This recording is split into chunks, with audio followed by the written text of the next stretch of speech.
more pepped up music. Mm.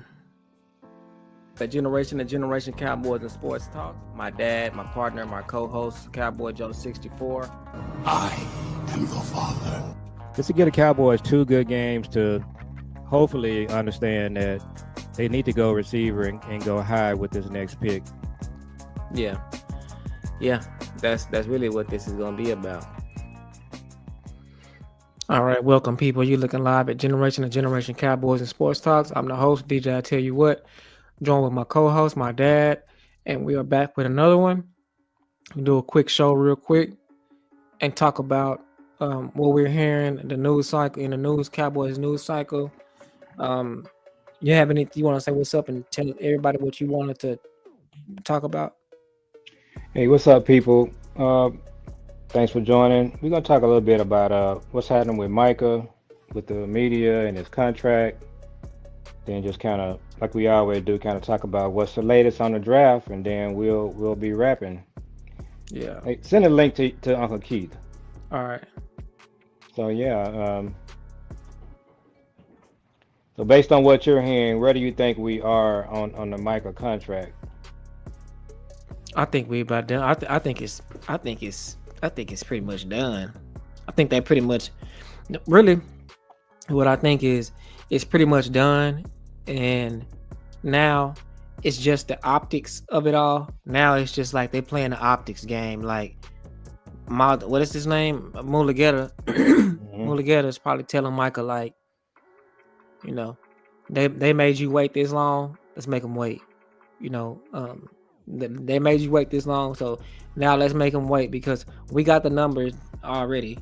So, you know, the agent gets paid off of the what they get paid off the guarantees.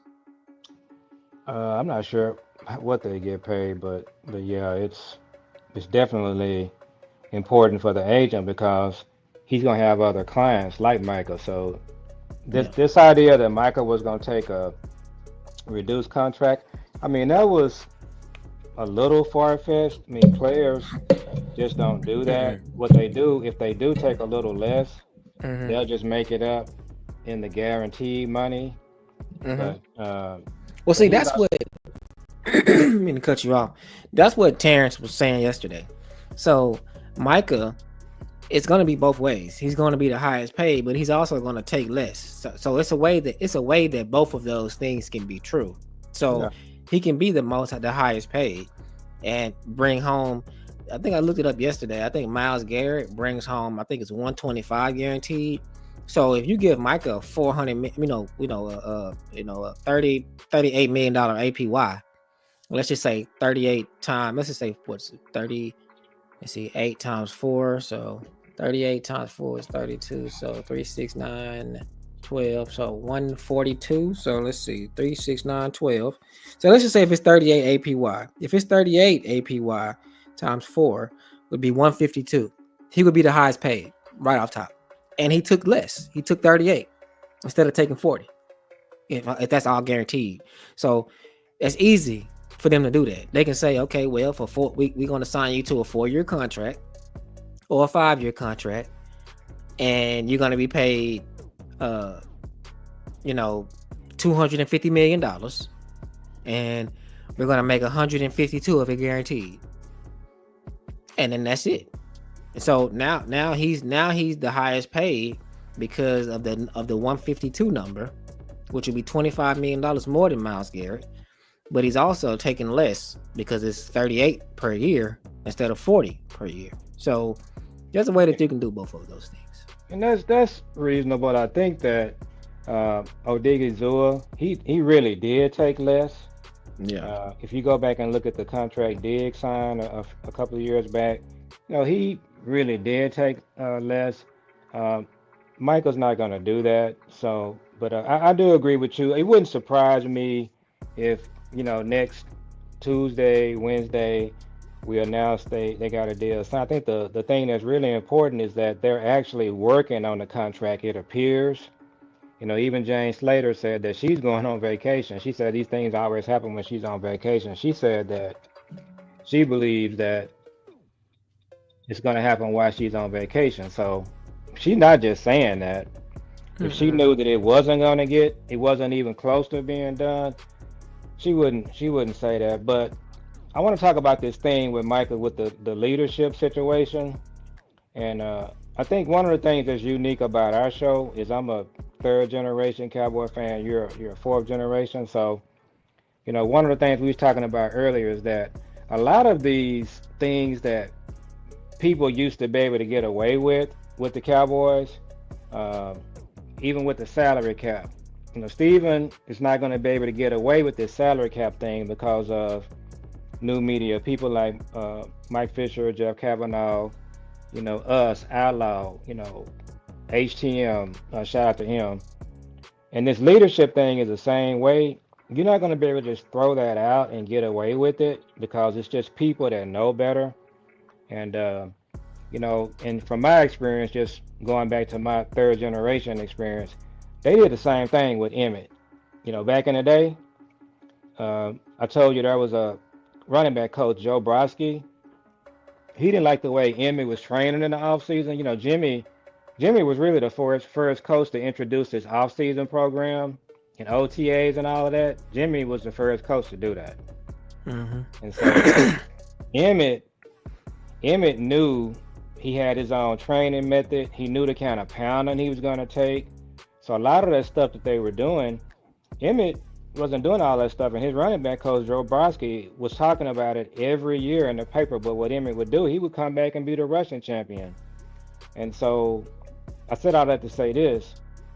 People that understand locker rooms and know sports, this leadership thing is like, you're just wasting time. Yeah. And I agree with Clarence Hill on this. The Cowboys don't have leadership problems. They got talent problems. And people would say Emmett wasn't a leader. There are a lot of guys on that 90s team that you could say that about. There were some guys that you would say, obviously Michael Irvin was that and Troy was, but on good teams, this leadership thing doesn't come up. The problem with the Cowboys is Dak and Micah. They don't have enough good players around them, so people just fall back on this leadership. So this thing that what's the black writer? Clarence Hill. It's not Clarence Hill, it's the other one. I'm losing my train of thought. Calvin Watkins. Calvin Watkins. A lot of times Calvin Watkins will post stuff and the stuff is so ridiculous. I'm saying to myself, this can't be real. He has to be a bot. This ain't a real person. So for him to go out and post that thing about Michael's leadership, it's ridiculous. So, but yeah, that was the big talk. So, what do you think about that? I think what I was saying earlier to myself is that these people, they just want to be able to tell Michael what to do. That's it. You just want to be able to say, come to training camp or you got to come to OTAs. Why? If they're voluntary, what does it matter? What does it matter if he's there or not? Just like Emmett. Yeah, just like Emmett. Emmett didn't come and then they're gonna say he's not a good leader. Who is a good leader? What are y'all talking about? Being a good leader doesn't lead to championships. I don't know what that means. What they're saying. I mean, they're just, to me, it's just that people are like Bobby Belt and all of them were on the fan. They were saying stuff like about how Tank and Micah were getting into it, and Tank is a leader and Mike is not a leader, and it's just like they're literally just. It's kind of like you said with Calvin Watkins. These guys are just talking that are just like it. They kind of shilling for the team. Yeah, they need other jobs. They're not good at what they're doing at all. But my thing about Calvin Watkins is there's this thought that the Cowboys are using Calvin Watkins as part of the contract negotiations. If Calvin Watkins is actually doing that, then he's like on the verge of people shouldn't even follow him at all, because that's just really pathetic for him. And I don't necessarily believe that he's doing that. I just think myself, he doesn't do a good job of. He's like a slow news day guy. Some of the stuff he posts, I be saying to myself, like, really, Calvin? Well, then on top of that, even post this. Then on top of that, when the stuff that he posts, it's like. You will read his article. Like I read his article yesterday, and he was basically saying what other people were saying. And then at the end of the article, he comes on and he basically says, "Now I don't agree with none of this." That's basically what he said. Like this morning, he got on the fan. I had already read the article. I heard him. This morning he got on the fan and was just like, well, I don't think that it's a big deal. I don't think that they have a Micah problem. I don't think it's a big deal. And it's just like, well, Calvin, well, why would you print a story that says that he does? Because that's what Well, you did. I'll tell you the reason he did it. He did it for clicks, and he Yeah, got I what he know. wanted. He got clicks. Hmm. People are talking about his story. He went on a fan this morning, so that's why he did it. Now, my But question is, I want to know if Terrence posted what he posted because Calvin Watkins posted what he posted. That's what I want to know. I want to know if Terrence put that out there just to combat Calvin Watkins, because that's how they get down. Micah and Terrence, they pay attention to what people in the media say and they comment on it. If Micah has a problem with something that you said, he gonna come address you on it as soon as he see you. Same with Terrence. If somebody's talking crazy about Micah or saying something, Terrence be on Twitter going off. I mean, it's possible, but we all the thing about Micah is, um, I don't think the Cowboys are really concerned about Micah. If somebody's planning that story from the Cowboys front office, and I believe that, and these players do this, and you may know this when. Michael goes on these trips like he was in Dubai. He goes somewhere every offseason. I absolutely believe that when Michael's going on these trips and those other guys that were on the trip with him, Mm-hmm. they have their trainers on the trip with them, or they probably just hire somebody, have it all set up over there. So this idea that Micah is traveling and he's not working out, that's ridiculous by itself. It's just like last year. They want to gloss over that. They want to say, well, CD, he was holding out, so he wasn't in voluntary training because he was holding out. No, it don't make a difference. It's not. It's the same. CD held out last year, so Yeah, the everybody guys they train year round wherever they are. they train year round. These are professional athletes that have to be in tip top shape. They're not gonna. It's like Yeah. it's like dedicated boxers. A dedicated boxer is in shape all year round. It's not no. Yeah. It's like they get through fighting, they go right back to the gym that Monday. It's a part of their life. So, Yeah. this thing that Micah is not in shape and that Micah's not a good leader and all of this kind of stuff, it's just talk. It means nothing. It's a slow news day story, Yeah. and I you're agree. gonna improve. And Dak is a perfect example. This leadership thing. If you looked in the dictionary for leadership, if you just find the prototype, that's Dak. But the question is, he's a leader, but he has no NFC Championship games in the last 10 years. How many years he been with the Cowboys? 10. And That leadership has got him nothing, and that's because the team has not built a good team around him. So your leadership, that's not going to get you yeah. far if you don't have a good team around you. The only time that good leadership gets you a championship is when the good leadership comes from your front office. Well, Okay. that's true. My guy, what's the guy in Philadelphia? Oh, the What's the general manager, yeah, uh, Howie. Howie. He's a good leader. Okay. That's what leadership looks like. What's the guy in Kansas City name? I don't know who their general manager name is. I was looking at that the other day, but yeah, He's a your good he's a good leader. your point is the leadership thing. There's nothing defined. It's kind of like a moving target. It's kind of like everybody's opinion. But when the Cowboys was winning in the '90s, they had great leadership because they had so many good players. When they were winning in the '70s, back in my day, they had a lot of leaders. They had a lot of crazy guys too. That's the other thing about these teams is you got to have all kinds of personalities on your team. No championship team in the NFL has choir boys. They don't have the robot personality guys. They have dogs. They have choir boys. They have guys. They have leaders. It's just a mix. And Tom Landry had that. Tom Landry is probably the most buttoned up, you know, not laid back, but corporate or whatever you want to call all the monikers that Tom Landry was, the presidential look, whatever. What people don't talk about is they had a lot of dogs on that team. They had a lot of guys that were like, they were like Charles Haley, Harvey Martin, guys like that. That's why, to me, it's just like, Dwayne that's what Thomas.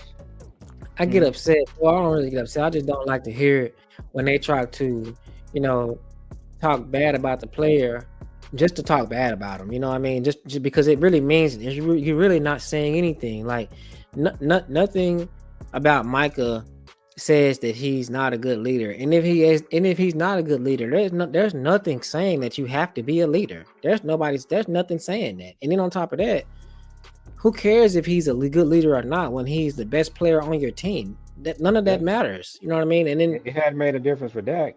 exactly. So like who cares? And then it's just like, you know what I mean? It's just like it's just like really like, like Bobby, like I keep saying Bobby Bill. Like really he was just like talking bad about Dak. And it's just like talking bad about Micah. And it's just like, like he talked bad about McCarthy and he praises Kellen Moore. I'm just like, come on, man. It's just like you need to find another job. It's just like this is not for you. It's like because that makes no sense. Anybody with football, and then it's like they be kind of like trying to decipher or say what things mean, and he'll just say something that is just totally crazy. Like he'll say like, well, Micah put that post on there and said it's my time. That was a direct shot at DeMarcus Lawrence, and he was telling DeMarcus Lawrence that it's my time. You're the old guy. It's like, bro, he did not say that. He just said it's my time. I mean, I don't even think we talked about the D Law thing. It was the exact same type of story. Now, D Law, he D Law. Anytime he's interviewed, he tends to say something like that, like he did a couple of years ago when he was at the Super Bowl and they interviewed him. He said that he was tired after and the season was over. Yeah, burnt out. So I don't even really think that he meant that, but sometimes when guys get in interviews, they'll just say things that's uncharacteristic of what they. But that's kind of what happened with D-Law. So that wasn't really a good situation with D-Law for him to go get traded to Seattle and make that comment. Now, it was directed, I believe, at the front office originally, but when Michael came out and made the comment, then D-Law, just reacted to what Michael said to him. So that was a little tit for that with that. But what I was saying, I feel like it's good. It's good though, because we don't need nobody that's gonna be choir boys, and we need somebody to tell it like it is. So D-Law, he told it like it was, and then Micah just let it be known, like you're not gonna just be able to just say what you want to say, and not have, when you have two alpha males, in a situation like that are both, they just both loose cannons or whatever you want to call them. That's what's gonna happen. I mean, that's what's gonna happen. I mean, it is what it is. I mean, and we should know in this team that if you're trying to build a bunch of choir boys, a choir boy team, that's what Jason Garrett pretty much tried to do for 10 years, and it really got us nothing. Dez didn't, like what was happening with the way that team was trying to be structured. This choir boy thing is not going to work. You're not going to win no games with that. Tom Landry didn't do it. Jimmy didn't do it. So, and that's kind of why Schottenheimer won that.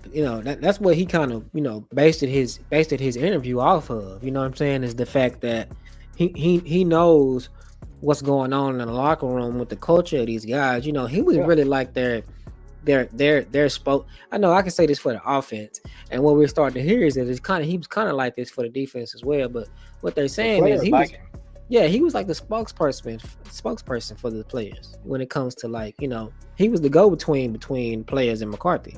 So it's just like, and his dad was a players coach. You know what I'm saying? So that's to me what they're saying is that this is gonna be their culture is. They finna be acting like dogs. They not finna be passive. But what we're gonna talk about here in next is they gotta just get better players. They gotta draft good. I do like some of the players they brought in. I want to talk about Kenneth Murray. We kind of touched on him the other night. So I don't know if you watched the film on him. And I don't know if you knew this. Did you know he was from Missouri City, Houston? Yeah. So he was a guy that we were looking at in college when he came out of OU. I had a pet peeve about the Cowboys. They have some good players coming out of OU and they just disregard them, like Mark Andrews. But so when I watched the film on Kenneth Murray, You could see plays where he was just dominant. He was just attacking the line of scrimmage, meeting the running back in the hole. I mean, just physical. The running back gets to him, don't get another yard. Then you could also see some plays where he kind of looks like Damone Clark. But what I am encouraged about is he said that he's been a Cowboy fan his whole life. His entire family is Cowboy fans. So guys like that, when they know this their last shot, I think he's gonna come in and whatever he got, you're gonna get it. He ain't gonna be out there sloughing around, not being physical. That's not what you're gonna get, and we'll have to just kind of see how it plays out. The other linebacker, Sanborn, kind of the same with him. And then I like Dante Fowler. Dante Fowler is still fighting for a contract. He had 10 sacks last year. That should have got it. But the fact that we got him, you put him on the other side with Micah. I mean, that we might have got lucky on that one. Yeah, I'm trying to figure out what the deal with him and Dan Quinn. Why come he didn't? That's You know, supposed to Dan be his Quinn boy. didn't Dan Quinn didn't really do him justice when he was here. So I don't know. It's got to be something with them, with Joe Witt, because he had 10 sacks. Yeah, And that's so, supposed to be his boy. but now Dante Fowler was not his boy when he was here. Remember, the front office and the coaches, they played Dorrance Armstrong over him. Mm. So and they both Oh yeah, ended that's up right. at Washington. And but Hmm. so I think we was talking about that earlier today. I mean, look, beggars can't be choosy. I think what we've done in free agency is better than we did last year. And if we're getting ready to sign Michael in the next week or so, we so far ahead of where we were last year. And then your dominoes that you've been talking about, I think some of your dominoes are falling. And if they do have a good draft, your dominoes to me, they falling right into place. And I believe if they have a good draft, if Dak stays healthy, CD stays healthy, and Michael stays healthy, myself, I think we can compete for the NFC Championship game. Now you think different. Yeah, I think that. Yeah, I think that that they would have to. I think. Well, I'll put it like this. I think what they have done so far has not been good enough to compete for the NFC Championship. I don't think so. Now, they could have a plus draft, and that would change things. But I'm at the point now to where some of my dominoes have fallen, but in order for the rest of them to fall, they have to be like they have to. Everything depends on the draft. That's what I believe. Uh, Yeah. everything depends on the draft, and they don't draft good. So if we're going based off going off of history, then history shows us that they're not gonna draft good. I mean, yeah, all the realistic Cowboy fans right now in their head, they're thinking to themselves, what position don't we need in the first round? Defensive line. That's what they gonna draft. That's what the realistic Cowboys fans thinking because that's what they do. They'll take a corner. They'll take an edge right now. And we got Sam Williams, we got Nealon, and all these other players, and they'll take an edge like it's no Dante big deal. Fowler, Micah. Dante Fowler, that's Micah. They'll take an edge tomorrow. No big deal. And then So they'll take an edge. Let me tell you, I put it to you like this: they'll take a defensive tackle or an edge in the first round. That's not better than Mozzie. That's not better than Osa. That's not better than Dante Fowler, and that's not better than Marshawn Nealon. And that's who they will take, and then they will say we're drafting for the future. Now, yeah, if that was my team, there's no way that I would pass on Genty. There's no way that I would pass on Tet.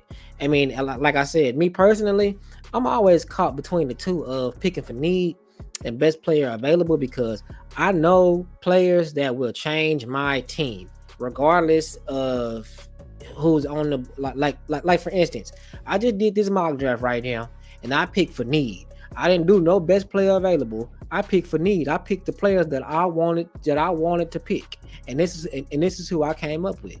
I picked the players that I wanted to pick. I didn't do no best player and all this kind of stuff. I literally said, this is the player that I want. This is who I'm picking. And this is what I came up with. Uh, this is what I came up with. And this no is trades. yeah, I traded on a couple of them, but This is who I came up with, and I picked for what I wanted. I didn't pick because they was the best player available or whatever. I had the So who you squad. I, got there? I got Ted, Quinshawn Judkins, Jalen Milroe, Shamar Turner, and Savion Williams. I mean, and I picked those. When I picked them, they were not the best player available. They were not. And so you can either do that or you can do this. So that's if this was So my team, this is what I would do. And I know for a fact that with this draft, with these players, I would be one of the best teams in the NFC. But you can do the best player available, and you can pick somebody else, and so you let's you talk know about that. So this will kind of be something good for our show too. So a lot of the OGs like me, Mike Fisher, Jeff is not an OG. We kind of lean toward best player available, and we just kind of feel like if you do that, you really can't go wrong. Now, here's the thing. The best player available, that can be kind of tricky because it depends on the team. If you're Baltimore, if you're the Eagles, if you're the 49ers, the Chiefs, their best player available is typically gonna be somebody that you would probably say that you wanna pick. It's gonna be somebody that's gonna help your team. The problem with Dallas is their best player available, that's where they trick it up. Because what they do is they really say they're taking the best player available, but behind door number one, they're really taking for need. That's how we got Taco. That's how we got Tristan Hill. That's how we got Mozzie and Schoon. well, I won't So say that because my pushback on that would be no, that's not how they got them. Because when you pick Taco wasn't the best edge available. So no, they just but he picked was him the because best they edge were. available to them. Yeah, but he wasn't the best edge available. So they No, didn't pick for need, because if they would have picked for need, they would have picked the best edge available, which they did not do. but they in Because their if they would have picked TJ Watt, would nobody have said nothing, and it was the same position. So it wasn't that they just yeah. picked So they him they because didn't they didn't take the best player available. They took the best player available in their eyes, and right. to them it was Taco. Also, what kind of clouds the whole thing is the other thing that they do, and Jeff Kavanaugh, shout out to Jeff, he's a big proponent of this, where he's against it. He will tell you that anytime you have coaches picking players, that's also how you end up with Taco and Tristan Hill, because they not only take the need, they also get the coaches input, and when you do that, that's how you mess up your draft. So Well, I'll uh, put it like this. The only thing about that is you don't want to draft. The one pushback, the one setback about that is when you let a coach draft your team, your players. You never know. That coach might not be here next year. So that exactly, that's coach, that's the number one reason you shouldn't do it. right? But if your coach is Jimmy Johnson or Bill Belichick, you wouldn't have a problem with them picking your players. Well, and so what I always push back on that, and I've mentioned this, is in the '90s, a lot of the players that were drafted, Jimmy wasn't necessarily picking them. It was I think it was Bob Ackles. They had another guy he helped out, Larry Lacewell. So even though it might look like the coach is doing it, and especially in Bill Belichick's case, they people would tell you that Bill Belichick messed up a lot of their drafts because he was picking players. But generally, when he let the scouting department pick, at the end of the day, it worked for both because they got 6 championships. But to go back to your original point, I think you can pick for need, but you do want to kind of look at, you know, is the person that you're picking a need, but is he also up there? Because if you got 4 players, and Brian Broaddus talked about this all the time, where their tags are touching. Hmm. So you got 4 players, they're really on the same level. They all have the same draft score. I'll draft score. Then in your example, what you did will probably work because they're all on the same level. Yeah, that's But what I'm just saying. what Because what like, what if you're like a team that you're like Baltimore? They are one CD Lamb away from yeah, having a complete offense. But what if when they get to the board, the next best, the if the next best, tags are touching, or the next best receiver is Egbuka? That makes sense. And they don't, so now you got to figure out, am I going to reach for Egbuka or Luther, or am I going to take this defensive tackle that's not going to start this year? And that's true. And the problem that Dallas has been having, and I think we agree, and anybody listening to our show will agree, the Cowboys have not been doing that. What they're doing is when the players have tags that are touching, they're on the same level. What they're doing, they're jumping down from there, picking up somebody that's not even up there on that level. And That's what then they're doing. And then the Cowboys also have a problem too, because we don't want our coaches picking, but we're not too high on having our scouting department pick either, because they don't know what they're doing. It seems like Will McClay doesn't know what he's doing. Don't Will seem like McClay, it. so Will McClay and our scouting department, they do a good job when they let the board fall to them, and they do a good job when they don't do something goofy where they're just trying to be the smartest person in the room. That's where they mess up. Like this draft is coming up. If they just let the board fall to them, if they just take the players where they should be taken, they cannot screw it up. The way they're gonna screw this draft up is when they get to 12, they're gonna take somebody that the Ravens, the Chiefs, the Eagles, the 49ers don't have on their board at 12. And then also too, what I'm thinking is like, for me, for me, in order for you to knock this draft out of the park, you have to use your brain and you have to get creative.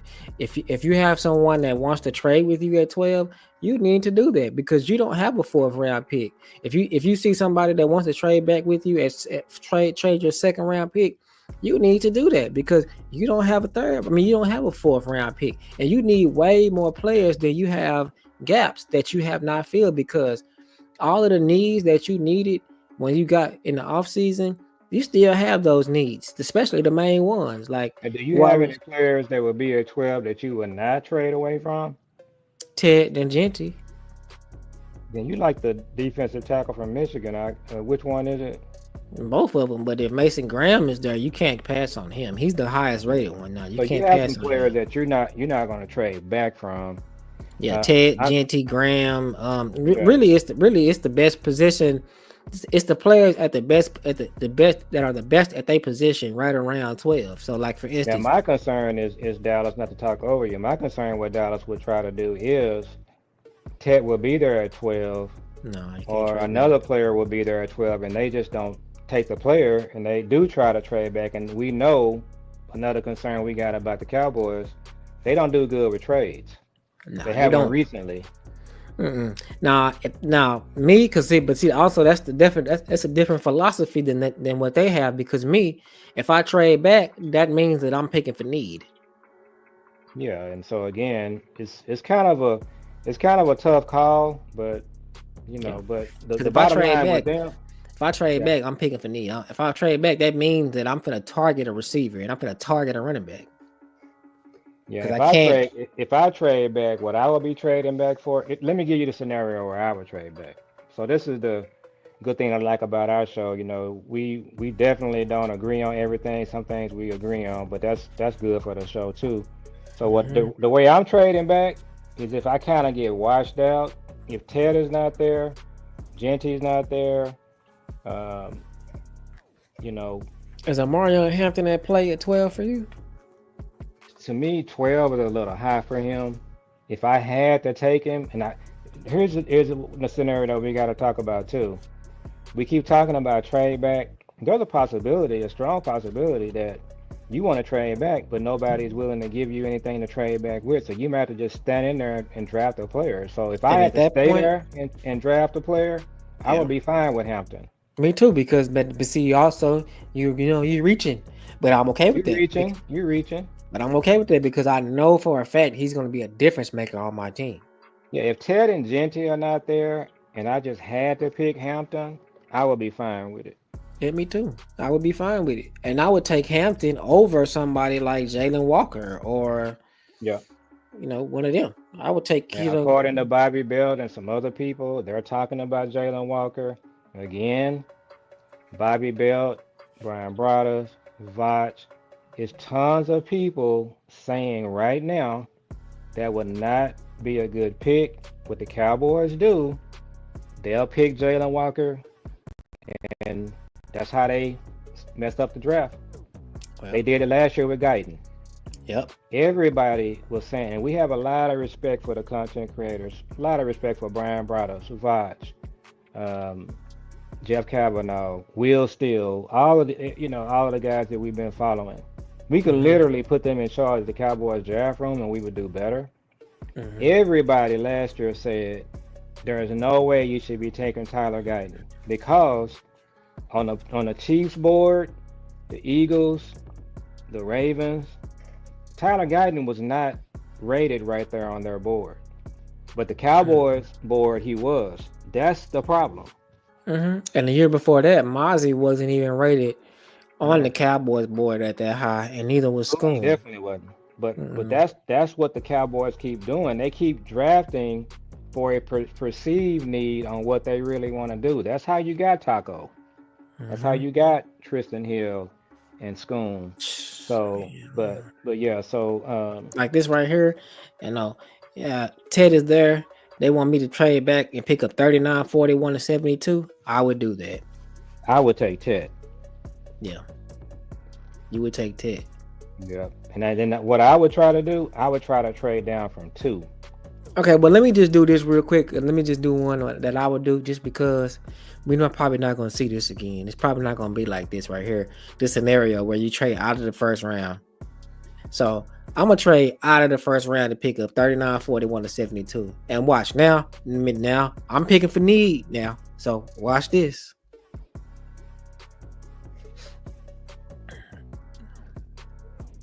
Now, all right. I can reject the rest of the way pretty much.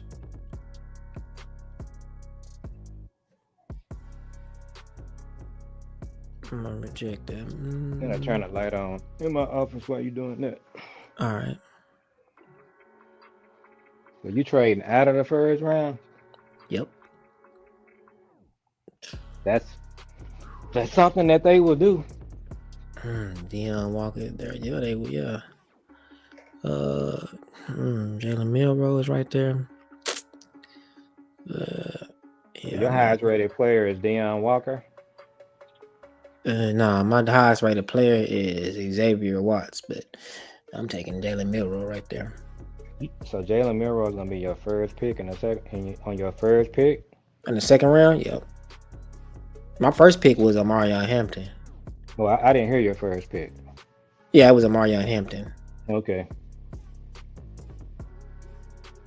And then you took Jalen Milroe. Yeah. So now where are you picking? I'm almost done now. Okay, you just going through it. Yeah, I'm just going through it, and then I'm gonna tell you who I got, and then we can do another one. I'm just, I'm accepting trades and everything. So I got Amarion Hampton, Jalen Milroe, Isaiah Bond.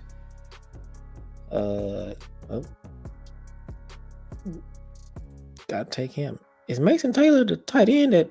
Is he the tight end that? Is that the tight end? Yeah, that's him. Yeah, that's who you like. Yeah, you like him. I'm taking him right now.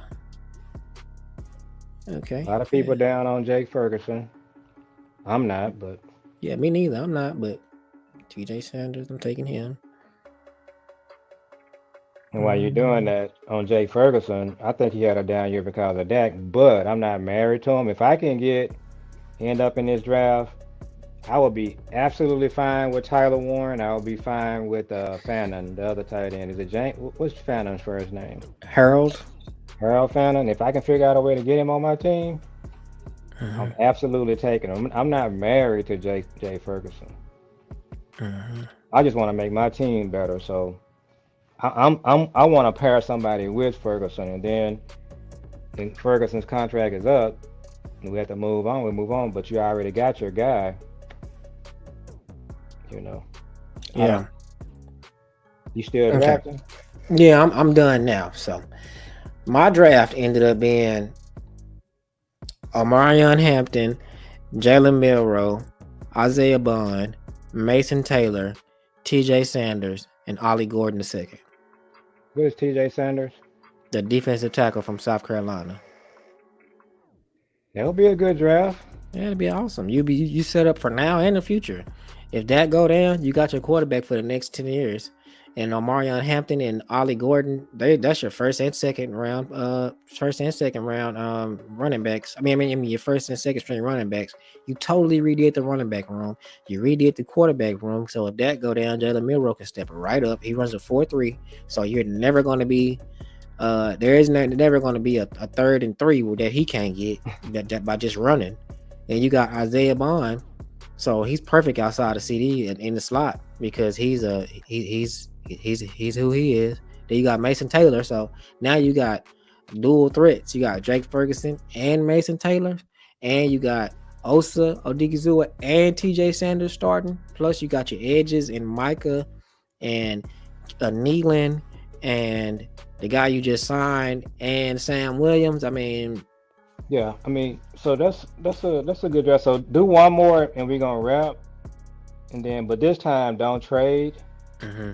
And while you're setting it up, I do want to make a comment about all of the guys that we signed, the running backs, the defensive lineman from Chicago, the Solomon, yeah, Kenneth Murray, Sanborn. I mean, folks, all of these guys, if they get cut the first week of the regular season, would not shock me at all. But they're guys that because you haven't done a good job of drafting in free agency, this is where you are. So that's I just want to throw that out there. Some of these guys, the Cowboys have had some luck with bringing in guys that were washed, like Mark Colombo. Mark Colombo was a first-round pick out of Chicago Bears. He busted, didn't play good. He hurt his knee. Brought him down to Dallas.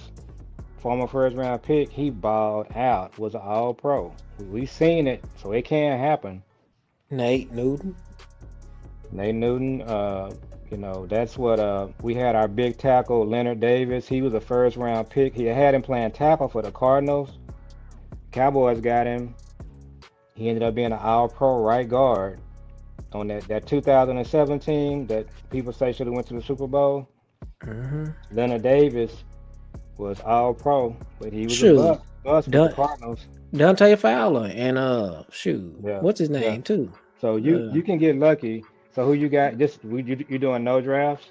I mean, no trades. And I want to just say something real quick before you say that. Really, these guys that they picked up, if these guys that they picked up, if we're looking for these guys to be like starters and all of this kind of stuff, we're going to be wrong.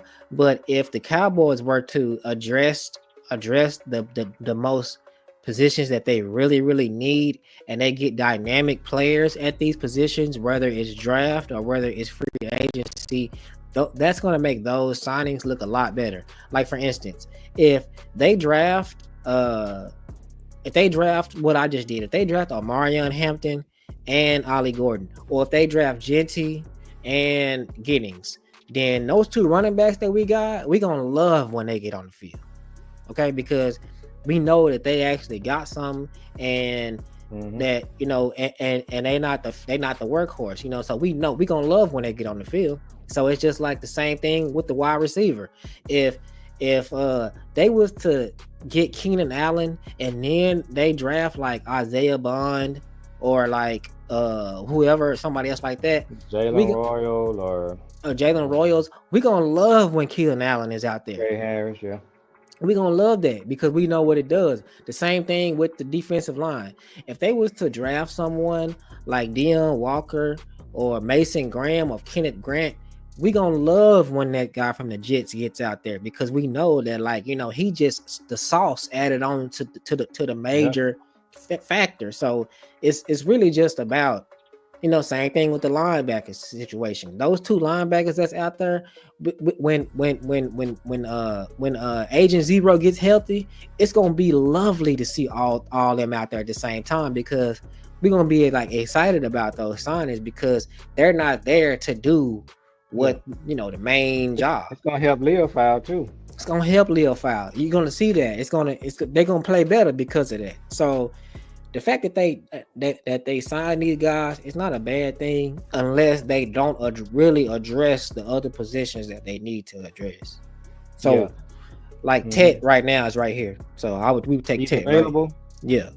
I mean, do we really think Ted is going to be there at 12? And I, the nightmare scenario for Cowboy fans, the nightmare scenario for HTM, for J Tuck. I listened to him today. Shout out to J Tuck. J Tuck, HTM, Cowboy Joe, myself. If Ted is there and we pass on Ted, it's not going to be a good night for us.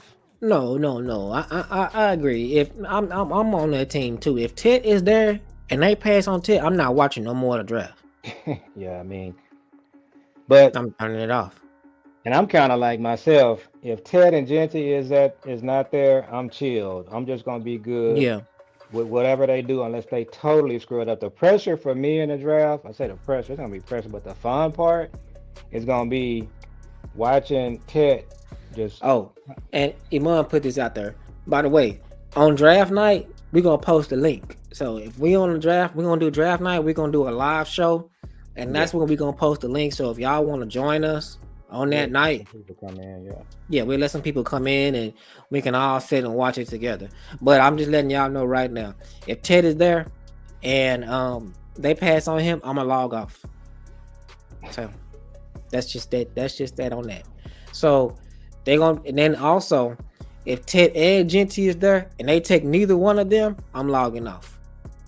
So Okay, on our mock draft for last one, you got Ted.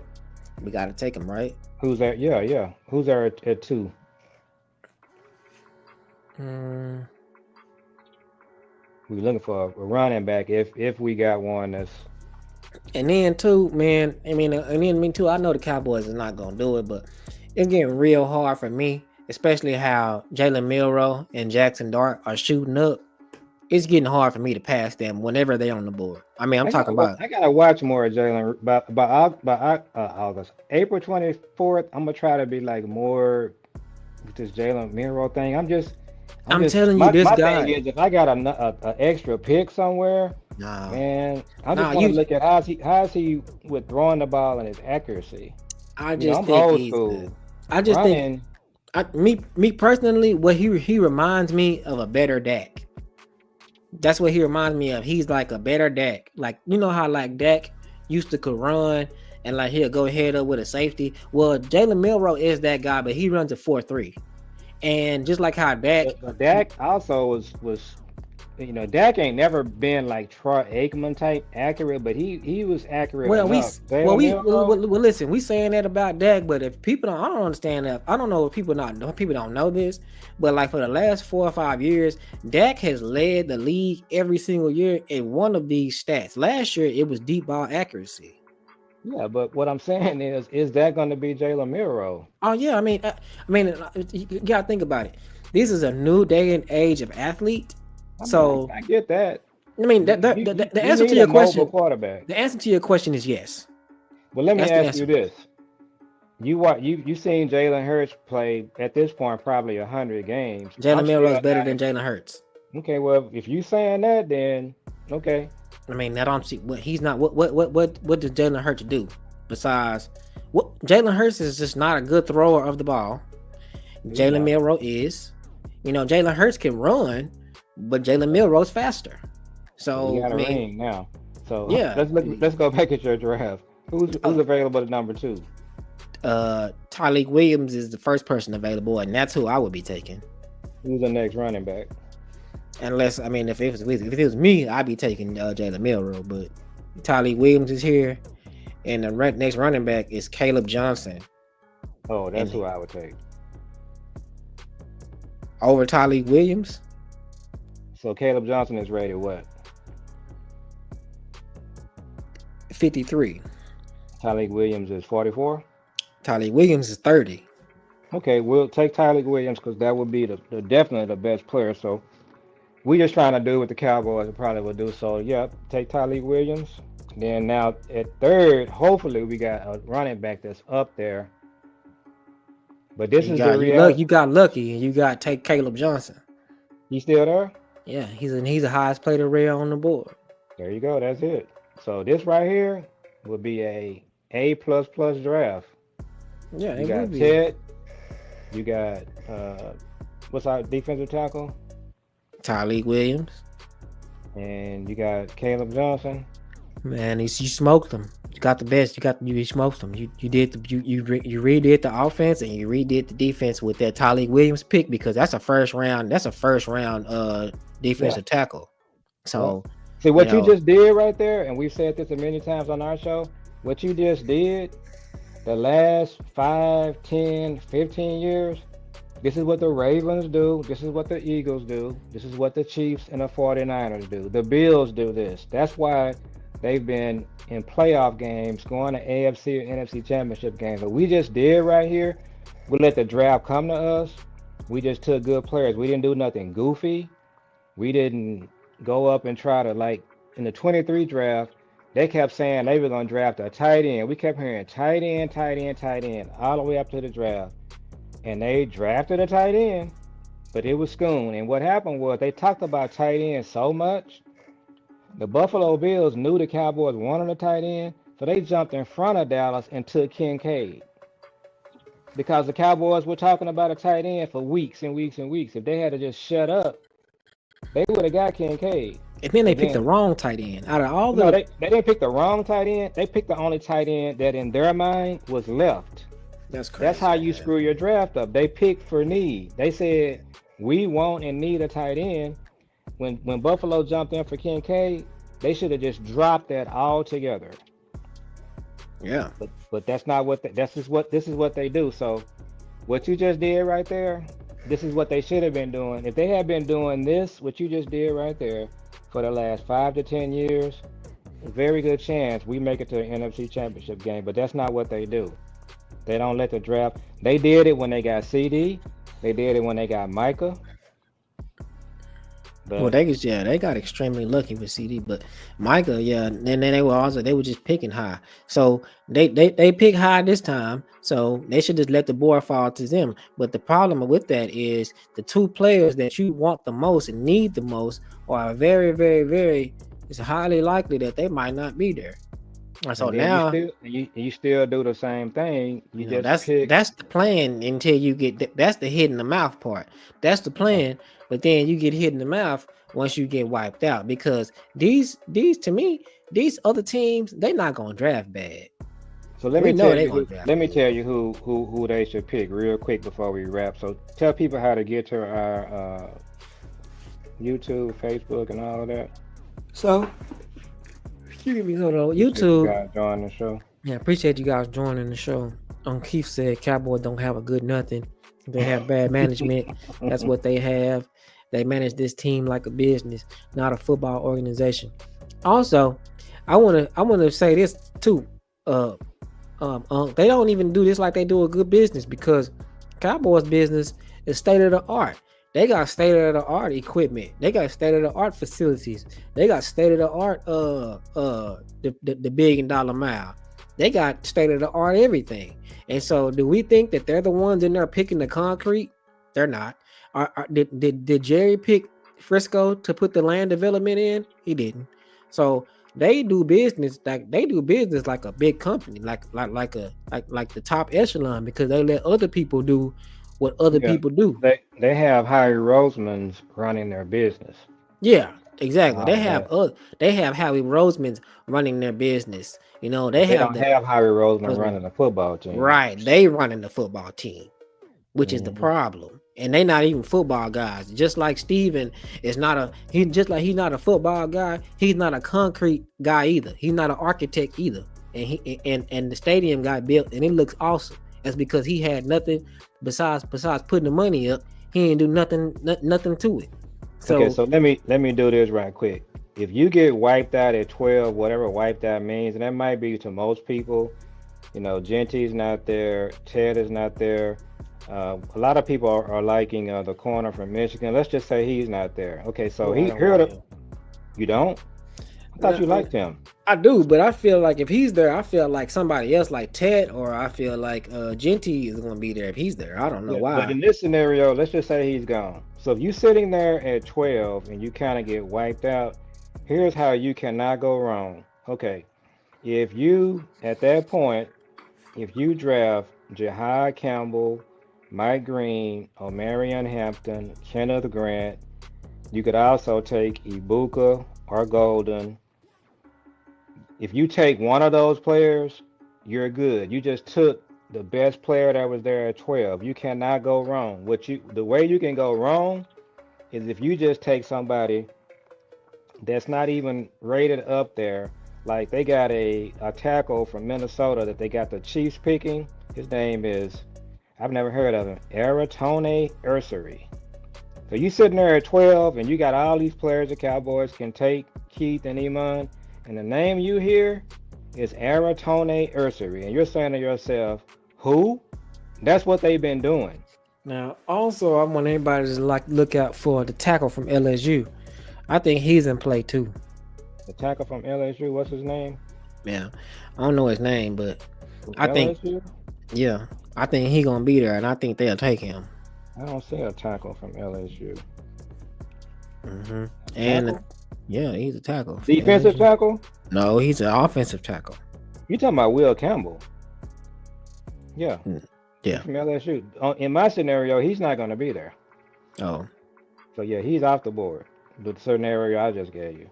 Yeah, because he's one of them ones too where if he's there, you know, it's probably best to go ahead and take him. Well, in my scenario I just gave you, he's not going to be there. He's down. He's humongous. I've never seen never seen nobody that big like that. So I just gave you guys a scenario where at 12 they get wiped out, and I also want to add Tyler Booker in the names that I just read. Mm-hmm. Now Jeff Connerly is a tackle from Oregon. Mm-mm. If they pass up Tyler Booker, they pass up Kenneth Grant or Marion Hampton, and they draft. Who did I just say? I don't even want them taking Coast and Loveland.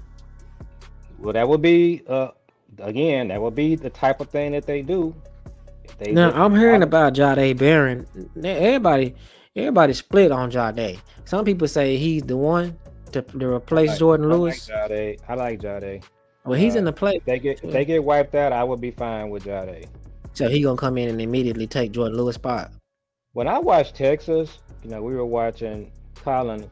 Shout out to Colin, obviously, their whole team. When I watched Texas, the games I watched, the players that stood out to me besides Colin was Jahdae Barron and Golden. Nah, what's number 0? Oh, that's but he's not in the draft. He's a sophomore. Yeah, he was a dog. Yeah, him and Colin are their best players. We're talking about people that can be drafted. Yeah, no, yeah. You talking about Hill. Yeah, Hill. He's the best player. Hill and Colin are their best players, but the ones that are getting ready to get drafted, to me, it was Jahdae Barron and Golden. Yeah, I believe they would have had a chance to win the game if Golden hadn't got hurt when they played Ohio State. Yeah, he was a two-headed monster, but also their running back was in playoffs. He played the best. He was the game changer in their playoffs. He played good. Now Blue is coming out too. They got Blue going in the second or third round. If we ended up with Blue, I'll be fine with that. Yeah. Yeah, me too. I like Travion Henderson better. Oh yeah, Travion Henderson and Quinton Judkins are better than Blue. Yeah, but if you end up with Blue, but we talking second and third round. But yeah, Jahdae Barron. If you took Jahdae Barron at 12, that's a good pick. Yeah, I would agree. Now I don't know who else. He's not tall. No, he's 5'11". Yeah, but he corners. That's typically their height. No, well, his comparison is Jordan Lewis. He's taller than Jordan Lewis. Well, I think Jordan Lewis is about 5'8", 5'9". Well, that says a lot about Jordan Lewis then. And then they was talking about if Jahdae was if they were saying that they draft a corner in the first or second round, and that means that Bland's gonna be moving back to the inside. And we got to do a whole show on this Bland moving to the inside. I'm not really understanding. People had this thing with Bland. Bland played good at corner, so you want to move him inside? Great. I'm not a Bland inside guy. I'm not. And then also Bland, I don't think they're gonna sign Bland until next year. When Bland got the 6 interceptions, he was playing corner. He was playing on the outside. When Bland came back this year, Bland and Micah, when they came back, they were terrific. And Bland was playing corner. He wasn't playing inside. But if you got a team, let me say this.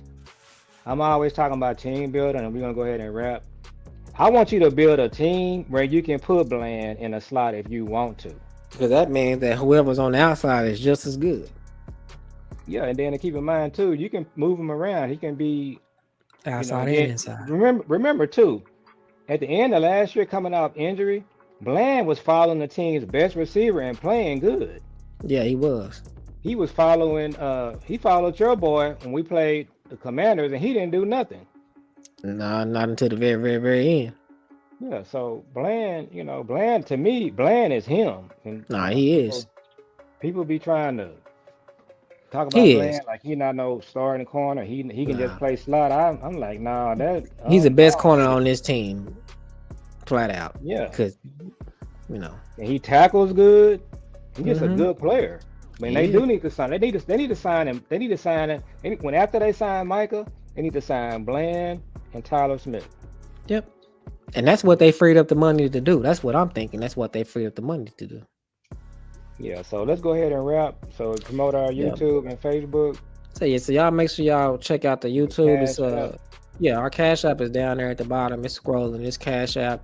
We're It's trying to $2. build our channel, and I'm still waiting on my computer to come in. Y'all can see that I got my little makeshift screen back here, but so yeah, if anybody do any kind of Cash App, we appreciate it. We're gonna definitely put it right back into the show. Nothing else, and For sure. but yeah, appreciate you guys watching the show, and we still trying to build it and trying to be on it as much as we can. And, Yeah, we ramping up. The draft is about to come, so it's about to get popping. It's about to get interesting because we're gonna have a lot to talk about as the draft gets closer. And tell a lot of people about our show. Family and friends.